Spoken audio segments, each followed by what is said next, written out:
से जब पृथ्वी उनको स्पर्श पृथ्वी का रहता है तो पृथ्वी एकदम पुलकित होकर के कीच करती है, कीचड़, और कीचड़ से ही सब कुछ उत्पन्न होता है। जितना ज्यादा कीच होगा तो उतना समृद्ध पृथ्वी, धन धान्य इतना उगलेगी। तो नाना प्रकार का लोग किए हैं, तो गदाधर शब्द का अर्थ लोग किए हैं, लेकिन वस्तु तो कहते हैं कि तत्पदे अंकित आभाति स्वलक्षण लक्षित है। आपके लक्षणों से युक्त, आपके चरण चिन्हों से युक्त होकर के पृथ्वी की शोभा है। पृथ्वी आगे हम देखेंगे, यही कथा में आगे चल करके आएगा, शायद 17वें या 18वें अध्याय में आएगा। पृथ्वी और बैल का वार्तालाप है। पृथ्वी गाय बनी हुई है और धर्मराज बैल बने हुए हैं, और उन दोनों का वार्तालाप वहां पर लिखा गया है। और वहां पर पृथ्वी शोक कर रही है और धर्मराज उनका कारण पूछ रहे हैं। क्या कारण है? बहुत बहुत कारण धर्मराज दे रहे हैं, पर पृथ्वी बोलती है कि भगवान जो मेरे पति है वो मुझे छोड़ करके चले गए हैं, अतः सुख तो चला गया। और दूसरा, अभी भयानक कलयुग की निशानी में देख रही हूँ और लोगों की बुद्धि खराब हो रही है। इसका अर्थ ये कलयुग का समय आ रहा है, लोग बहुत दुखी हो जाएंगे। ये तो भगवान के सब पुत्र है और मैं सबकी माँ हूँ, क्योंकि मैं भगवान की पत्नी हूँ, सबका पालन करती हूँ, सबके शरीर को चलाने के लिए भगवान ने मुझे नियुक्त किया है। लेकिन मेरे बेटे सब दुखी हो जाएंगे समय के कारण, क्योंकि सब लोग की बुद्धि बिगड़ जाएगी। ये सब वार्तालाप वहां पर मिलेगा। तो वस्तुतः कुंती जी इस बात को कहती है कि इस पृथ्वी की जो शोभा है वो शोभा केवल आपके पाद पद्मों से अंकित होने से है। इसलिए केवल पांडव यादव की शोभा नहीं, ये पूरी पृथ्वी की शोभा आपसे है,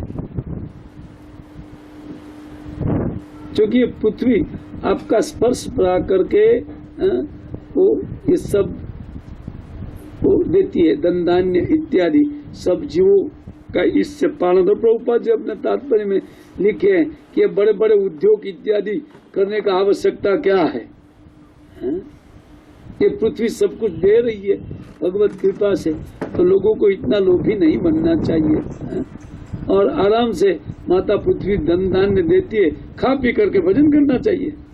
कितने बड़े बड़े उद्योग फैक्ट्री इत्यादि लोग चालू करें, नटबोल खा करके नहीं जी सकते हैं। हम जो कुछ भी उत्पन्न कर रहे हैं फैक्ट्रियों में क्या बनता है? वही तो बनता है जो फैक्ट्री में बनता है, उससे जीवन नहीं चलता है। जीवन तो चलता है पृथ्वी से उत्पन्न वस्तु पर हम लोग निर्भर है ना। बहुत सुंदर प्रभुपाद जी ने भी इसका लिखा है, लेकिन हमारे पास समय कम है। 2 दिन काल के दिन ये प्रवचन रहेगा, परसों समाप्त कर रहे हैं, तो इसलिए मैं थोड़ा फास्ट चल रहा हूँ। अभी हो गई समझ लो।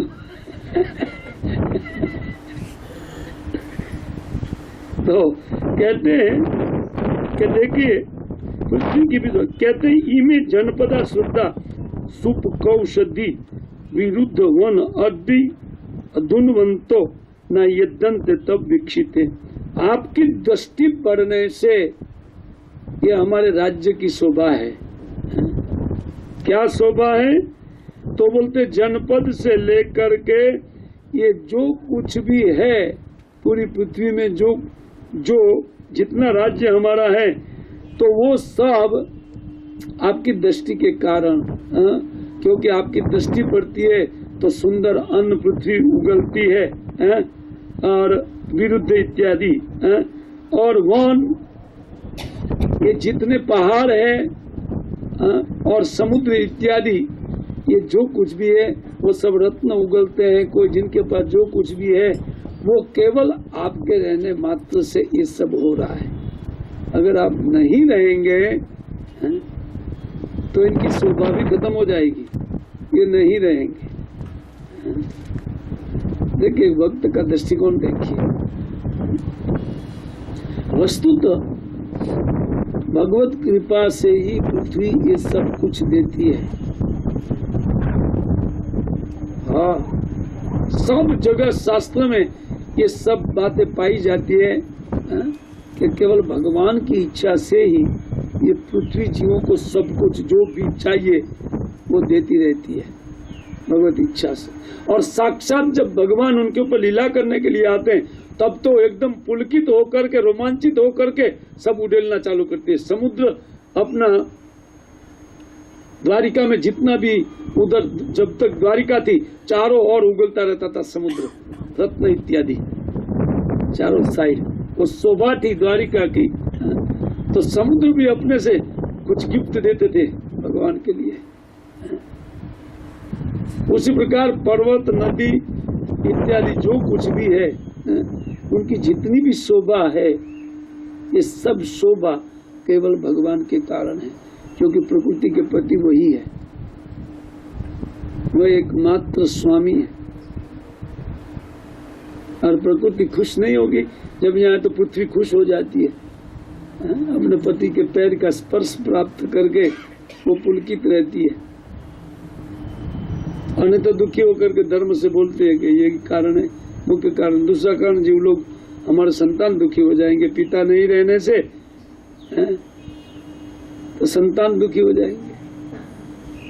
माँ को चिंता है ना, हम लोग को चिंता नहीं, हम तो खा करके पान का पिचकारी भी मार करके उनको खराब करते पीछे से।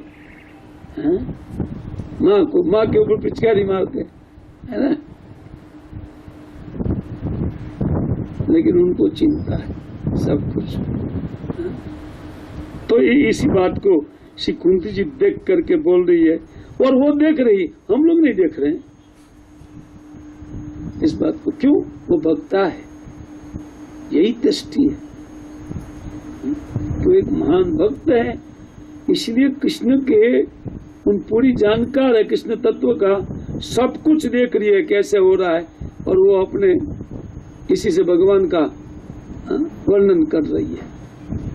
ये सब पृथ्वी का शोभा, समुद्र का शोभा, वन का शोभा, जो कुछ भी है, ये क्लाइमेट जो कुछ भी है, वो केवल भगवान के चलते हैं। अन्यथा यहाँ कुछ भी रह नहीं सकता है, कुछ भी।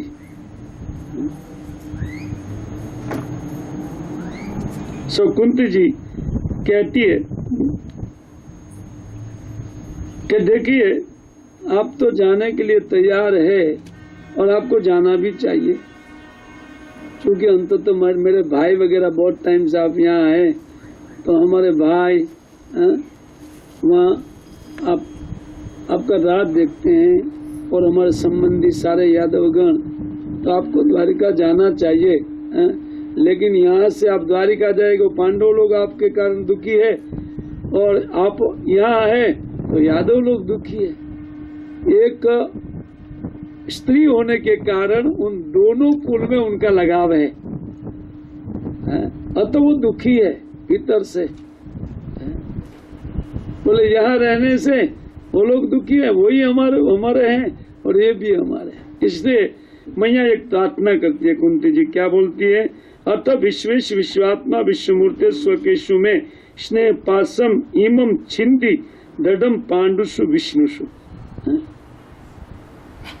बोलते हे विश्वात्मा, हे विश्व ईश, आप ही सबके हृदय में रहते हैं, आप मेरे हृदय को जानते हैं, और मेरे हृदय में ये दोनों परिवार के प्रति मेरा स्नेह है। एक मेरा मायका है और ये मेरा ससुराल है। तो इन दोनों परिवार के प्रति उन जो ये स्व अपने वाला बुद्धि है, उन बुद्धि को ही काटिए ना, उस बुद्धि को आप काट दीजिए। ये बुद्धि रहने से मेरा दुख है, आप यहाँ रहिए कि यहाँ से जाइए, ये जो कुछ भी मैं बोल रही हूँ ये तो केवल ये ममता स्नेह युक्त बुद्धि होने से, वस्तु तो ये इसलिए नहीं बोल रही है, लेकिन जीव को क्या प्रार्थना करना चाहिए इसको दिखला रही है। क्योंकि आसक्ति जीवों का है, हम सबका आसक्ति है। माँ आसक्त नहीं थी, कुंती जी किसी चीज में उनकी आसक्ति नहीं थी, वो उनका आसक्ति का केंद्र था कृष्ण, वो इसमें आसक्ति थी। लेकिन हम लोग मर रहे हैं परिवार में, इसमें उसमें, इसलिए प्रार्थना क्या करना चाहिए? नहीं, पारिवारिक बुद्धि को, इन पारिवारिक स्नेह को काटने की प्रार्थना करनी चाहिए। ये कुंती का शिक्षा है। श्रील प्रभुपाद महाराज एक सेपरेट पुस्तक लिखा है केवल इस अध्याय के ऊपर, एक अध्याय के ऊपर पूरा पुस्तक लिखे। महारानी कुंती उसका नाम है, आप पाठ कीजिए उनका। महारानी कुंती ना, शिक्षा मुद्दा, महारानी कुंती का शिक्षा, बहुत सुंदर पुस्तक है। इसी थोड़े से श्लोकों के ऊपर, 26 श्लोकों के ऊपर पूरा पुस्तक उन्होंने लिखा है। इसमें सब कुछ विस्तार से उनकी व्याख्या है, कुंती जी किस प्रकार क्या सोचती है, ये सब व्याख्या वहां पर डिटेल में दिया गया है। कहते हैं, हे विश्वात्मन, हे विश्वमूर्ते, आप विश्वात्मक में, अर्थात सबके आत्मा आप है, परमात्मा के रूप में प्रत्येक के हृदय के भीतर आप है, इस प्रत्येक जीव के साथ और अणु और परमाणु में बहिर इस पृथ्वी में भी व्याप्त है। तो आप विश्वात्मा हैं और विश्व को आप इस प्रकार नियंत्रित करते। आप मेरे हृदय को नियंत्रित कीजिए, कहने का अर्थ है मेरे भाव को, ये मेरा जो प्राकृतिक स्नेह है उन स्नेह को काट दीजिए, इनको काट दीजिए। ये स्नेह भजन नहीं करने देता है, आपका चिंतन नहीं करने दे रहा है ना। आप रुकिए, आप जाइए। ये जब मैं बोल रही हूँ वो केवल तो इसलिए ना, स्नेह के कारण मेरे बेटे लोग दुखी हो जाएंगे ना, उधर यादवगण मेरे भाई लोग दुखी हो जाएंगे, ये होता है स्नेह के कारण। अतः हमारा स्नेह काट दीजिए। आप तो विश्वात्मन, आपके लिए कोई बड़ी बात नहीं है, और साक्षात विश्व मूर्ति, विश्व के रूप में आप है। बहुत फिलोसॉफिकल श्लोक है, इतना फिलोसॉफी भरा है अंदर में। अब समझाने के लिए जाए विश्व मूर्ति तो कनेक्शन कृष्ण के साथ पास जाएगा। ये सब वस्तु कृष्ण रूप है, कृष्ण ही है, स्थिति नहीं है कोई भी वस्तु की। अब यही फिलोसॉफी वेद में है, पूरा वेद में ये 4 बातें बताई गई है, विश्वेश, विश्वात्मा, विश्व मूर्ते, ये 4 बातें बताई गई है, इसको वेद में लिखा गया है। भगवान कैसे विश्व रूप में है, इसको बताया गया है। ये विश्व रूप कैसे है और विश्व को कैसे कंट्रोल करते हैं, परमात्मा के रूप में। इसलिए परमात्मा तत्व का वर्णन जीव गोस्वामी पाद के द्वारा लिखा गया सर संदर्भ इसका वर्णन करता है। 6 में से परमात्मा संदर्भ और भगवत संदर्भ खास करके इसका व्याख्या करते हैं। उन्होंने 34 लाख श्लोक लिखे हैं जीव गोस्वामी पाद, 34 लाख श्लोकों का रचना किया अपने से, इन सब वस्तु समझाने के लिए, भगवत तत्व समझाने के लिए। और प्रीति संदर्भ है, भक्ति संदर्भ, भक्ति क्या है उनका संदर्भ दिया है, भागवत क्या है उनका संदर्भ दिया, कृष्ण क्या है कृष्ण संदर्भ दिया है। 6 संदर्भ है। संदर्भ का अर्थ वस्तु विशेष क्या है समझाते हैं, उनको संदर्भ बोलते हैं, माध्यम जिसके माध्यम से हम समझ सकते हैं। सब बातें वहीं पर जाती है। सारा वेद केवल कृष्ण का गुणगान करता है। हम जो कुछ भी गुण गाते हैं कृष्ण का गाते हैं, आप मना नहीं कर सकते। किस रूप में? शक्ति के गुण को गाना, शक्तिमान के गुण को गाना है, क्योंकि शक्ति और शक्तिमान एक है।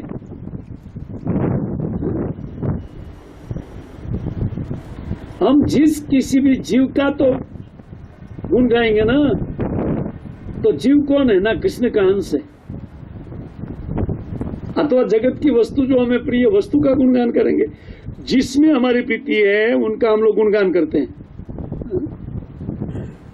तो अंततः उसी शक्तिमान का गुणगान कर रहे हैं। बस बात इतना है कि डायरेक्ट नहीं करके इनडायरेक्ट कर रहे। तो डायरेक्ट करने में क्या दिक्कत है, लेकिन समझे बगैर होगा नहीं। और भगवान की समझ भक्ति के अलावा आएगी नहीं। इसीलिए भक्त लोग सिखाते हैं। और भक्ति के मूल में जप करना प्रारंभ करना चाहिए। हरे कृष्णा कृष्ण कृष्ण हरे हरे, हरे राम राम राम। जब हम भक्ति करते हैं तो भगवान का कार्यकलाप धीरे धीरे धीरे धीरे हमारी बुद्धि में बैठता जाता है। भले ही स्लो, लेकिन वो ठोस रूप में बैठता जाता है। जो समझ आती है वो वापस जाएगी नहीं बुद्धि से, क्योंकि हम भक्ति करते हैं भगवान का नाम। और बाकी कितना भी ज्ञान है चौपट, जैसे प्रभुपाद जी के बाकी सब चौपट, उनके अलावा कुछ नहीं। चौपट है इस संसार में, भगवान के अलावा चौपट संसार।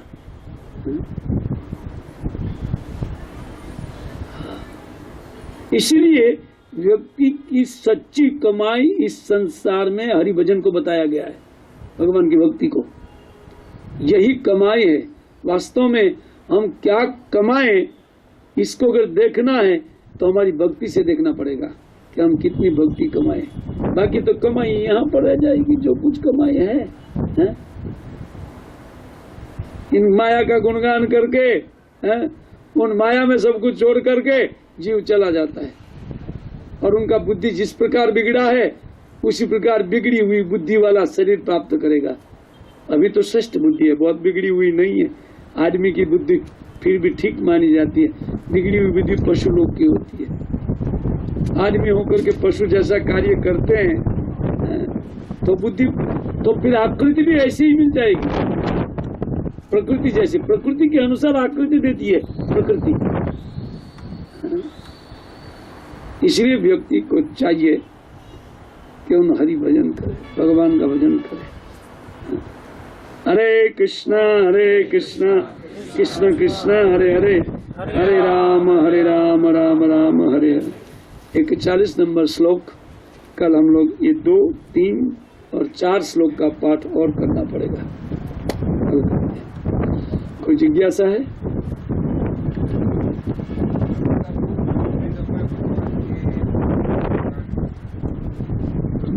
भक्ति का नहीं, भगवान के तत्व ज्ञान ना। भगवान कैसे इस विश्व को नियंत्रण करते हैं, विश्वात्मा कैसे हैं, विश्वेश्वर कैसे हैं, और विश्व रूप कैसे हैं, ये सब वेदों में बताया गया है। वहाँ बताया गया ये जो सूर्य है भगवान की आंख है और चंद्रमा एक दूसरी आंख है। हाँ, सब वेद में जितने भी मंत्र है वो सब मंत्र भगवान का ही गुणगान कर रहे हैं, लेकिन विश्व रूप में गुणगान कर रहे हैं, कृष्ण रूप में नहीं। कुंती जी कृष्ण तत्ववेत्ता है, वेद में अज्ञात। इसलिए कहते विनान गौर प्रिय पाद सेवाम वेदादि दुष्प्राप्त पदवीम न विंदेत। कोई व्यक्ति जब तक गौरांग महाप्रभु के उन प्रीतिपात्र व्यक्ति का शरण ग्रहण करके उन कृष्ण का भजन नहीं करेगा, तब तक बोलते हैं, तब तक उनको कुछ समझ में नहीं आएगा। वेद में जा करके भी वैदिक ज्ञान भी उनको तसल्ली नहीं दे पाएगा।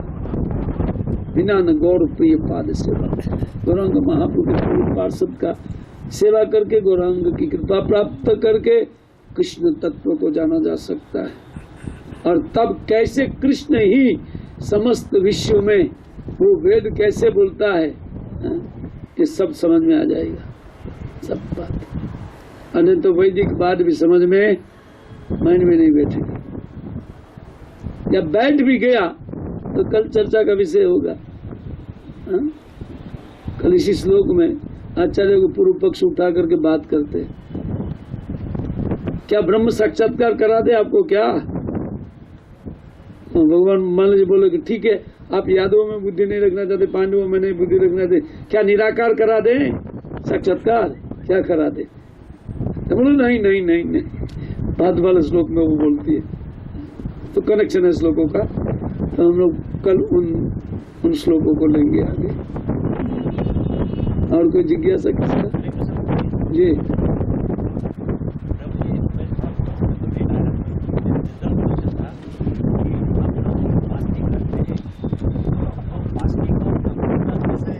कनेक्शन है, फास्टिंग और भक्ति का कनेक्शन क्या है?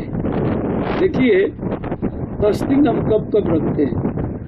वैष्णव लोग जो फास्टिंग करते हैं, वो फास्टिंग उनका या तो भगवान का आविर्भाव तिथि है अथवा कोई वैष्णव का आविर्भाव या तिरोभाव है, बस।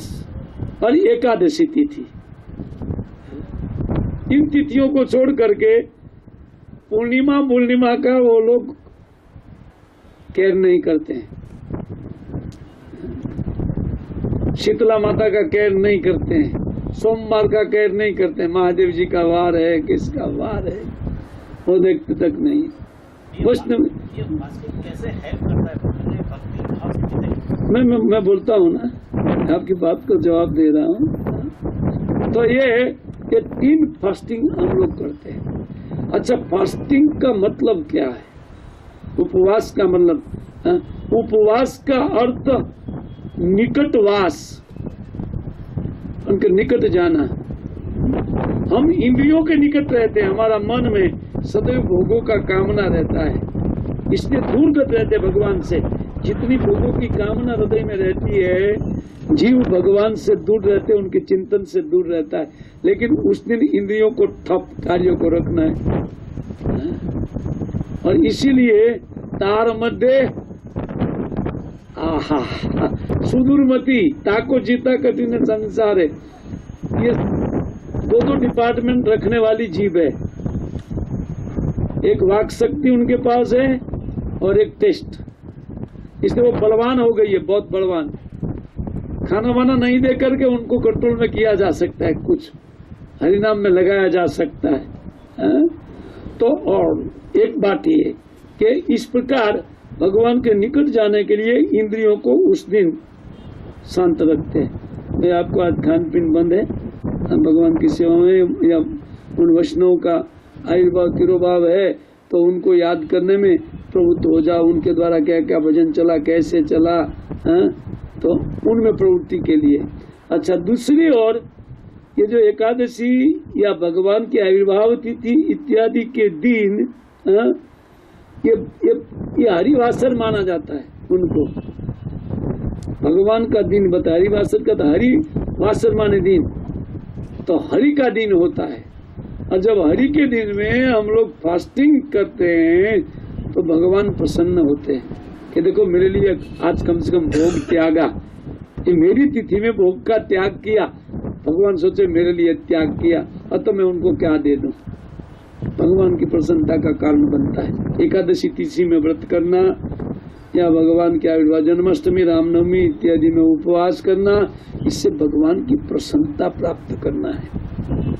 सीधा कनेक्शन है भगवान के साथ तिथियों का, क्योंकि भगवान ने इन तिथियों को इसलिए निर्माण किया है, इस संसार में जन्म लेकर के तिथि को पवित्र किया है। ये पवित्र तिथि सबके लिए पालन करने योग्य है। ये एकादशी को उत्पन्न किया था सब जीवों के लिए, खास करके नारकी जीवों के लिए। ये नारकी जीवों का उद्धार कैसे हो, इसके लिए नरक में उत्पन्न किया था उनको, और साक्षात नारकी जीवों ने उनका पालन करके नरक खाली कर दिया। युधिष्ठिर, यमराज जी बोलते अभी मैं निठल्ला हो गया, कोई काम नहीं रह जाएगा, अब सब लोग एकादशी करते रहेंगे। बोले घबराओ नहीं, सब लोग नहीं करेंगे सब लोग नहीं करेंगे, चिंता का कारण नहीं। तो नहीं करेंगे, वो आएंगे ही नरक।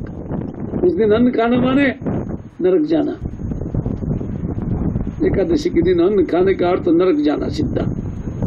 अपने आप को नरक भेजना है तो एकादशी के दिन अन्न खाइए, क्योंकि सारा अन्न, सारा पाप जो है वो सब उस दिन उनमें भर दिया गया है। कुछ कथा भी है न, भगवान ने पाप पुरुष का रचना किया, कथा आदि पुराण में। तो उन पाप पुरुष का रत्न किया और पाप पुरुष एक दिन स्वर्ग के ऊपर चढ़ा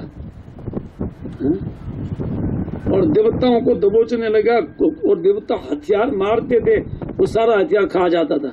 बोले पता नहीं है कौन असुर है, परामर्श किया तो बोलते ये पाप पुरुष है, आपका पुण्य खत्म हुआ है इसलिए चढ़ा जा रहा है, उसने बचने का कोई उपाय नहीं है आपको।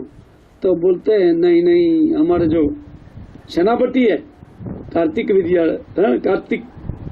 कार्तिकेय न महादेव जी के पुत्र उनका सेनापति है, उन सेनापति है ना हमारा, वो बचा देंगे, इसलिए तो हम तो सब लोग उनकी शरण में गए। वो बोलते अभी कर देते, और शिव जी के पुत्र को देख करके वो पाप पुरुष भागा और भागते हुए एक शिवालय में घुस गया। और कार्तिकेय जी पीछे, उनके पीछे। वो जब घुसा अंदर वो पाप पुरुष, तो शिव जी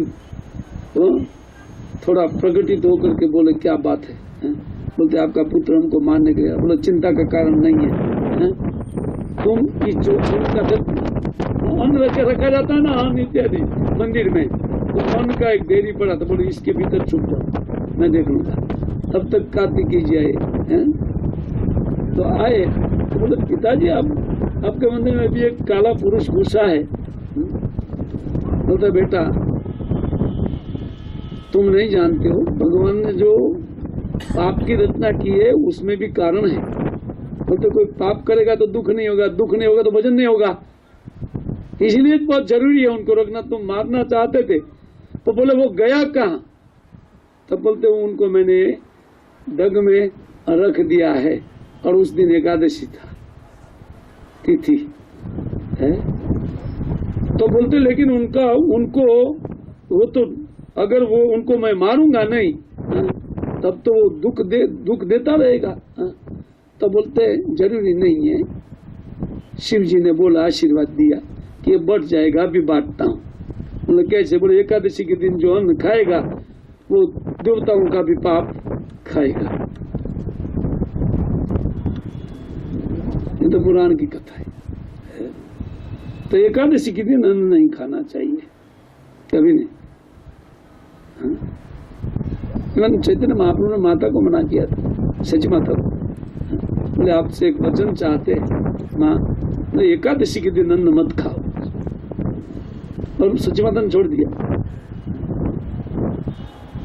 तो बड़ा पाप है। ऐसे हरी बात सब जो भी है उनमें अन्न खाना पाप। इसीलिए लोग, कई कारण है, ये 2-3 कारण मैंने बताया, ठीक है।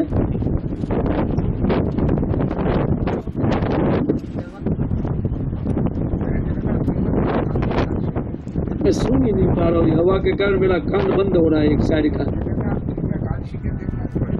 हाँ हाँ हाँ हाँ हाँ। लेकिन महाप्रभु को, जब महाप्रभु जगन्नाथपुरी में रहते थे, एक दिन पंडित लोग ने विचार किया कि नहीं आज तो महाप्रभु को अन्न खिला करके यहाँ से छुटकारा दिलाए, क्योंकि ये लोग नहीं खाते हैं, वैष्णव लोग, महाप्रभु नहीं खाते हैं। तो अन्न लाया गया महाप्रभु प्रसाद का इतना बखान करने लगे, इतना बखान करते करते रात हो गई, सुबह हो गया। बोले दीजिए दीजिए दीजिए, पारण का टाइम हो गया। तो भगवान है ना, वो इतना बखान करने के, कृष्ण प्रसाद क्या है, कृष्ण प्रसाद से क्या क्या होता है, एकदम पूरा पुराण से उठा करके स्टोरी करने लगे, और सब लोग चकित होकर के सुन रहे थे। ऐसे ही सुबह हो गया, पारण का टाइम हो गया। बोले लाइए प्रसाद।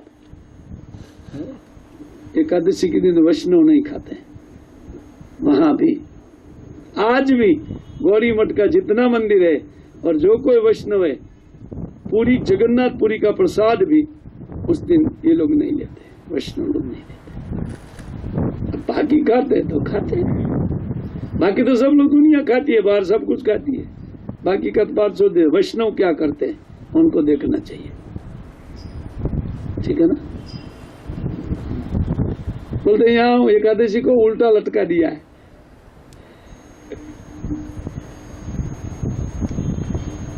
होगा कुछ भी होगा, लेकिन वैष्णव लोग का फॉलो करना चाहिए। वो क्या चाहते हैं, वो जैसा करते हैं ऐसा करना चाहिए। वहाँ नहीं अन्न खाते, हम लोग भी जाते हैं, एकादशी पढ़ता, लास्ट टाइम में गया था एकादशी पढ़ा, हम लोग गौरी मंदिर में रुके हुए थे, वहीं पर महाराज यहाँ प्रसाद लिए थे, बाकी हम मंदिर में लेते थे, उस दिन वहाँ लिया।